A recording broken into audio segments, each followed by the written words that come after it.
Hey, how's it going? Please look at some signs before I start talking about cards. If I can get it to focus properly. There you go. Okay, that's enough. You have a pause button if you need to read it that much. Anyway, oh, sorry, my head's like getting some kind of thing happening.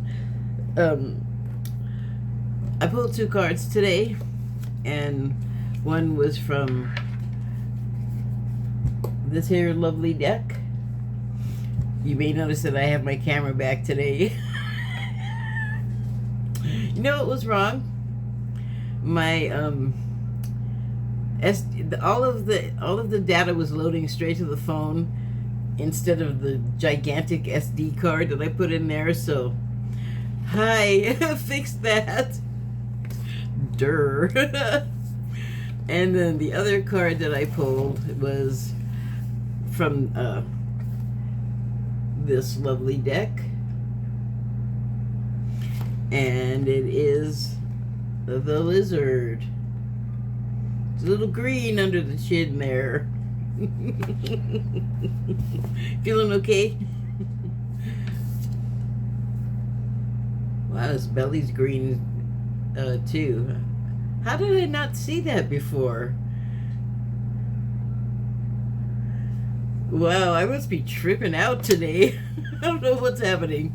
You know what though? I need more light. Ay, ay, ay.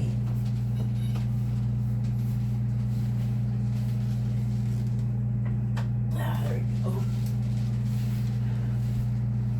That should take care of things. All right. So the card that I pulled from the Shaman's Dream Oracle deck was number 18. That's your numerological 9. And I, hold on, be right back. Okay, I had to actually go look that up. So I will read you what the Joanne Sacred Scribes blog site has to say. Number 9 is the number of universal love, eternity. My Spanish language program's messing me up. I have to, what is that word? Faith, universal spiritual laws, the concept of karma, spiritual enlightenment, spiritual awakening, service to humanity, humanitarianism, and humanitarianism. I think that's a typo. Light working and light workers, selflessness, destiny, life purpose, soul mission, generosity, a higher perspective, romance, inner strength, public relations, responsibility, intuition, strength of character. That's quite a resume. There's actually some more. I have to adjust my shirt, so here's the second paragraph. The number 9 also resonates with learning to say no, creative abilities, sensitivity, loyalty, generalist, I don't know what that means, discretion, brilliance, problem solving, inner wisdom, self-love, freedom, popularity, high ideals, tolerance, humility, altruism, benevolence, empathy, nonconformity, artistic genius, an expansive viewpoint, eccentricity, communication, influence, perfection, magnetism, understanding, forgiveness. This person is not a real thing. Compassion and sympathy, the visionary, duty and calling, obligation, mysticism, optimism, and divine wisdom. Well, what the heck is left for the other numbers? I'm just looking to see if there's another paragraph here. Oh, and what do you know? There's more. The qualities of the number 9 are those of, I don't know that word. Where's the cursor? Come here. Get on there. Leadership. The capacity to see clearly. Integration. The three worlds: physical, intellectual, and spiritual. The last symbol before return to unity. Ability to understand. Inborn talents. Compulsions.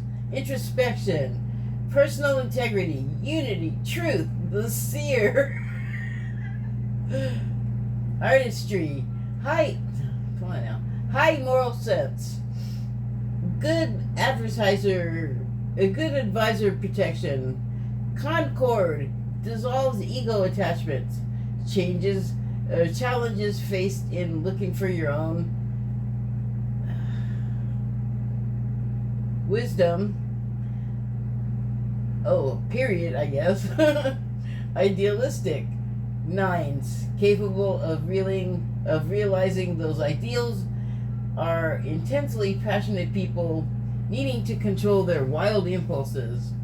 Variously assertive, trusting, generous, egoistic, and willful. Nines seriously need stabilizing influences. In love, nines are romantic, ardent, impetuous. The ruler, all the planets. Well, that explains all the characteristics, I guess, a little bit. Okay, there's more stuff, but it's not really relevant. So anyway, my throat is not wanting to let me talk, but I'm gonna forge ahead anyway. So, all of those qualities, and look who's on the card, the most upstanding character you've ever seen in your life, an eagle, a bald eagle with a monocle. But it's more than a monocle, because it looks like a dream catcher too. Oh, you're gonna be a real pain, aren't you? The light, the light behind the tripod here. So, here. So it's like an all-seeing eye or something. And then what I thought was kind of interesting, and I don't really know what to do with it, but there's another eye here in its plumage, which is, I don't know what that means. But it's made of, well, I don't know, it almost looks like turquoise, but I don't know about these highlights on there. That's not really I mean, that's more than my turquoise does in a light glint. And the other thing is, there are these little, I don't know, I guess, well, they're shells, that much, but that's not what I was wanting to say. They're like some kind of little, I guess, tokens. That I think that's the wrong word, but I don't know what word to call them, because they're not like charm bracelet pieces that you attach. I think they have a lot more meaning than that. Ooh, I'm sorry. And look at the color of that eye. I don't think eagles have eyes that color. I feel like it's very exaggerated, this picture, and like, this should not be out of place. Well, it's not out of place because it's a bird and it looks like feathers, but it looks very Egyptian to me, like the stuff that you would see on the walls, the hieroglyphs and things. There's lots of bird symbols and all that. Ancient Egypt stuff, like when they do the digs and they find a chamber, or there's just ones that you can see online that have been deciphered, and they actually are saying stuff, and it's like they're like a ledger, if I understand right. Like, not all of it, but most of it is like explaining stuff. So I guess you could go with that with an eagle, beyond just the feather thing, but also that it's wise. I think it's supposed to be looking wise. And then the subtitle is Eyes on the Eagle, Rising Above the Fray. Well, one certainly wants to do that, it's just messy anymore.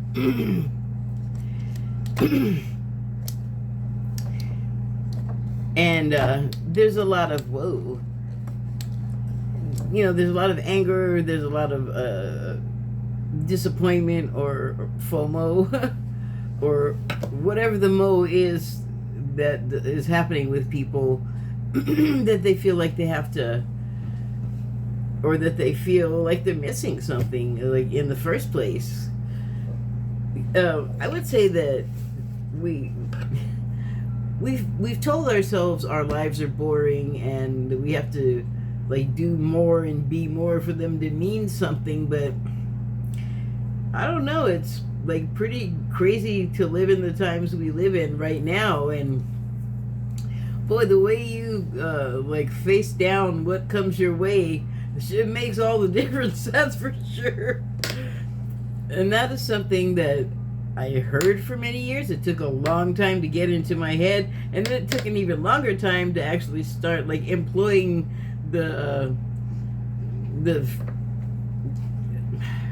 employing it in my life. Ooh, goodness gracious, I don't need to spit all over everything. What? Oh yes, okay, there it is. I almost lost my page of the other card. So I'm going to read what the guidebook says now about the Eye of the Eagle. Protection, inherent trust, rising above the fray. The eyes of the eagle offers you the gift of foresight, the skill of looking ahead to see the unfolding of destiny before it all manifests as reality. The eagle's extraordinary vision allows it to spot the tiny mouse from its lofty perspective as it flies thousands of feet into the atmosphere. In a similar fashion, you too can train your keen eye to discern the workings of humans. I mean, I try to all the time. I'm constantly peering and talking about my assertions afterward to not great effect, but oh well. It's not about me.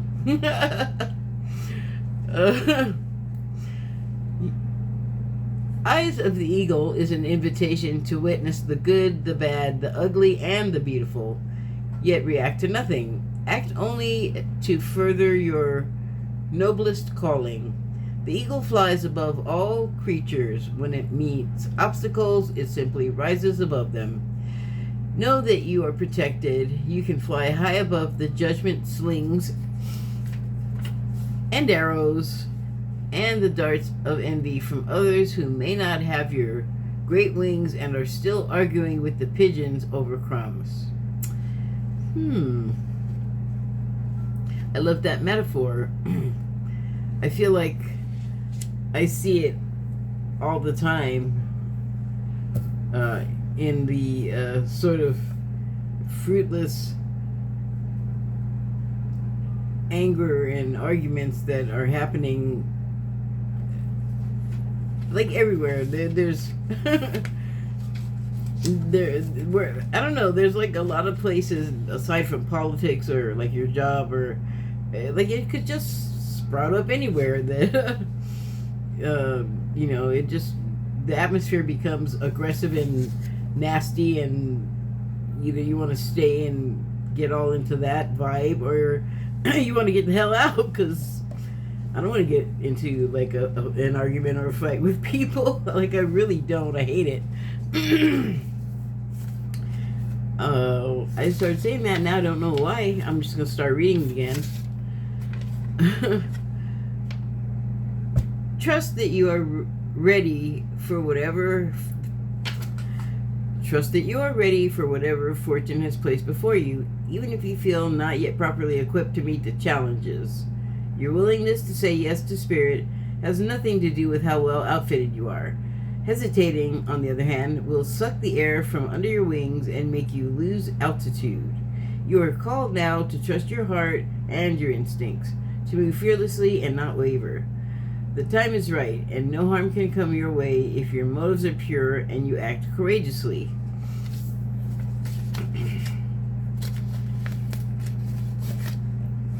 What? I don't disagree with that. It's like, whatever comes your way, like the way you face it makes all the difference in the outcome of the interaction. So there. Okay, this is worse than normal. Oh, alright. I have some mint tea over here. Maybe that'll help clear me out enough to finish what I'm doing here. It's a little fermented. Dang heat. Oh my. Yeah. Okay.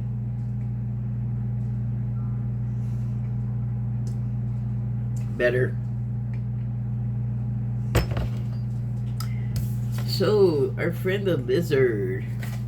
What, you gonna try to jump out of my hand?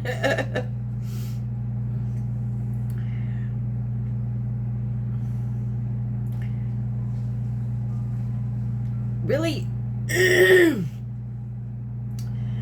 This guy, I don't know. I've looked at this card before, and I was talking about a suggestion of green over here or something. How did I miss all of this? It even, like, the more I look at it, the darker it gets. Like, the dang thing's a chameleon. It's not. Those are not lizards. Well, anyway, okay, you're, like, moldy or mossy or something. But that, and also its skin, and then the background, I mean, is it sitting next to a larger lizard? Because it looks like more skin. Not that there's anything wrong with that.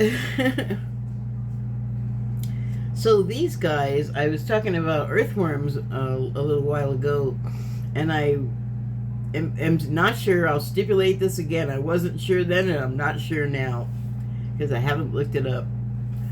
I'm not going to do it right this moment. I may remember when I'm done or something. I know you're just teetering on the edge of your seat to find out whether earthworms regenerate if their butt gets nipped off. Anyway, I think these guys, like, he might be, well, no. I was going to say maybe it's a Gila monster, but I think those have a little bit of crest going on up top there. I'm just not real sure. I don't, I grew up in a desert, but they put a whole bunch of city on top of it, so there weren't many reptiles out and about where I came up, and, well, I was with my single mom, so we did not have a house. What would be the point of that? So, the concrete canyons, there's not a whole lot of grassy area for something like a lizard to make a home of. If you're gonna, like, live somewhere and you're one of these guys or some other animal, you're probably gonna want to breed and have young and have mates and So when I did see stuff when I was a kid, though, because a lot of stuff that I used to see when I was a kid, by the time I was a young adult, I wasn't seeing none of it anymore, no matter where I was. But I was going to talk about garter snakes, but the other thing that disappeared was sand crabs, which are a sand crab, but they don't look like crabs. They look more like a bigger shrimp, and a bigger shrimp than a shrimp, but like not like a prawn is bigger than a shrimp, but just like it's like a oceanic roly-poly bug is kind of what they were. And then they'd have like little crabby legs that would come out, and they would dig, and they would hang around on the surface, and they look kind of freaky. And what the hell was I talking about those? Oh, because I stopped seeing them long before I left LA. So, and I feel like that's sad because they probably migrated to like more advantageous places to live. I hope that's the case. And the other thing I mentioned was, and I didn't even say what the other animal was, garter snakes. I would go visit like various family members, and then those people usually either owned a house or rented a house, and so they'd have a yard in that, and there would be grass where you could see little creatures. And I guess we had that. Well, that was like a house sort of a place with a yard, and yeah, so whole different situation. That's why you could see stuff living in the area. But yeah, garter snakes. I think I stopped hearing anybody even talking about them. God, probably when I was in my teens. God, the stuff was just disappearing. I don't really recognize what this is. Not that I know like all about all lizards at all. But I will say,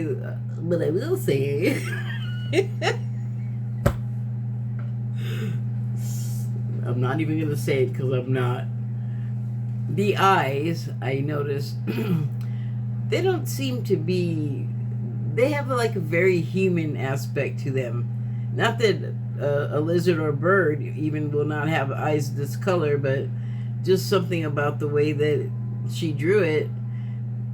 It has like at least if it's not like a human-like eye, it has the ability to capture and make eye contact with a human eye and sort of be like, yeah, like that kind of thing.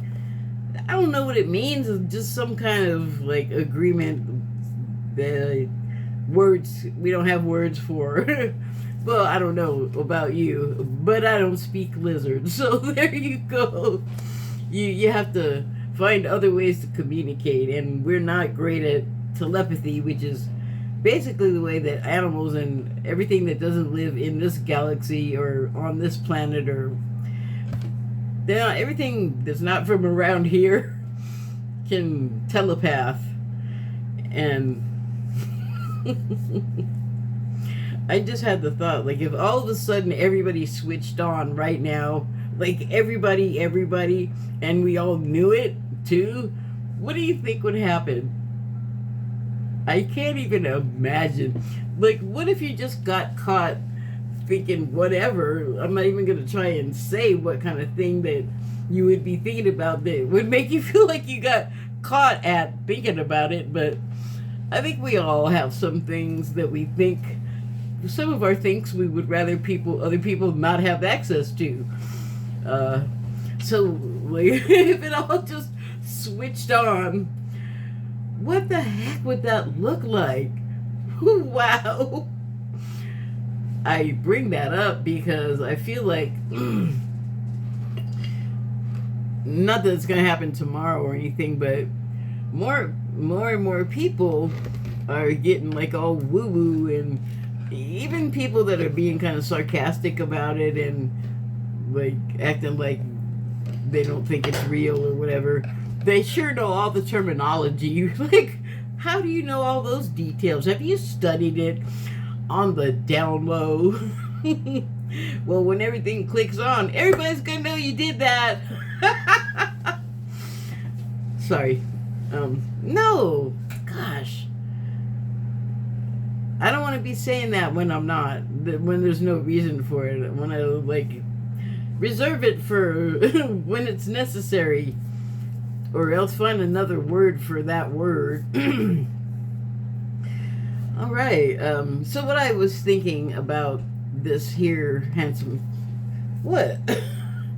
This here handsome fellow and him being right next to something else that looks a lot like it but much larger was oh, come on, you're gonna flee right when I'm gonna say it. Oh, well, but there it goes again. It's not a chameleon, right? But it's still It's like trying to blend into the background, and I would imagine if it were another related beast to itself, it would be apparent, you know, and it does kind of look like it's wanting to shrink up against it. But I also feel like the greater being behind the little lizard has got it all under control. Whatever the lizard's kind of freaked out about or concerned about is definitely, look at that face. I am concerned about what I see over there. I'm just going to shrink up next to this wall, and then I'll feel more secure. This wall of lizard flesh looking lizard skin. Yeah, it does look like it's all mommy. Well, let's see what the book, did I already read what the book says about the lizard? I have read it before. I feel like it has nothing to do with what I was just babbling about. But let's just see. Lizard, instinctual, sensitive to the subtle, dreamer. The lizard is an expert in the realm of sensory perception, as if it has a sixth sense. The lizard hears what is yet to be spoken and sees what is yet to manifest. Although this is an amazing gift, it can easily wear the lizard down. Big crowds, lots of travel, overstimulation will drain a lizard of their magical essence, and they try to fade into the background. This card is an indication to pull back from the bright lights, fade into the background, and big city. Oh, sorry, I interrupted. Bright lights and big city. Return to the inner artist, who's been whispering your name. Lizard. When in balance, artistic, telepathic, spiritual. This happens every time I read that line. I think, I am the Lizard King. When out of balance, elusive, non-committal, flaky. To bring into balance, a creative project. Well, I didn't want to say anything about that skin, but, like, get a emollient. You're flaky. That bitch, you're ashy. I don't care if I wear lotion or not, so I'm often ashy.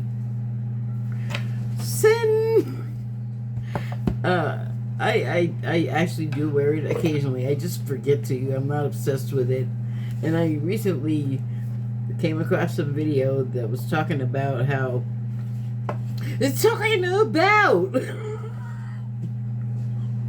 that crazy skin.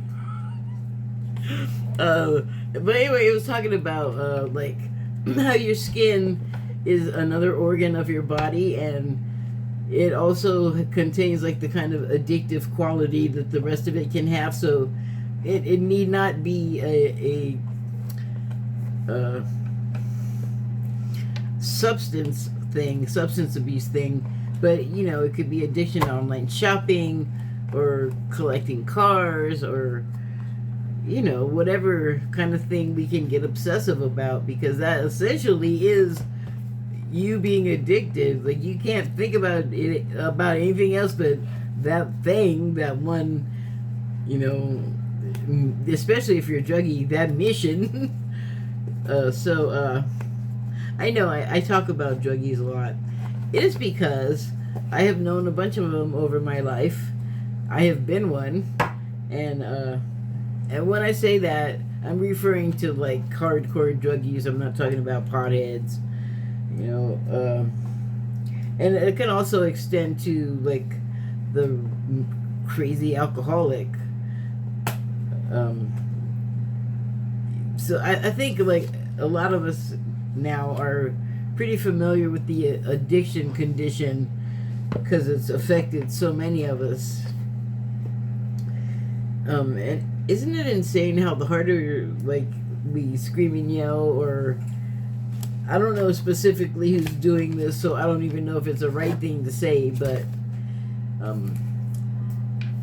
the people that now I lost my train of thought, but maybe I'll come back to it. But anyway, like we're prone to like some kind of addiction or obsession is what I'm getting at, and